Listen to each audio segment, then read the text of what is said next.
Hi guys, in this video I'll show you how to add captions in Clipchamp.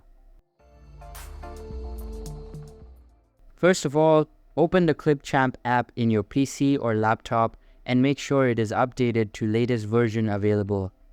Here in Clipchamp, there are many features that you can use like adding captions.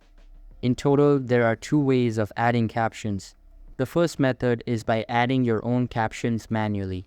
So, click on this text option at the left side of your screen and select any style of title you want to add. Once you have selected it, simply drag and drop that style to your timeline. Now, adjust the text layout according to your needs, then add text like, "Hey guys," and in the second one, I will say, "Good evening." Now, play your video and you can see your subtitles are showing here. The second method is by adding your voice over and then turning on the auto captions. So, simply add your voice over, then click on it. Now, click on Captions at the top right of your screen, and then click on Turn on Auto Captions. A new pop-up will appear on your screen.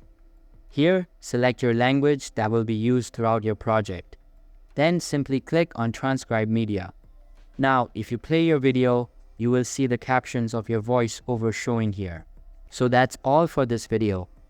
If this video was helpful, don't forget to subscribe and hit the like button. Thanks.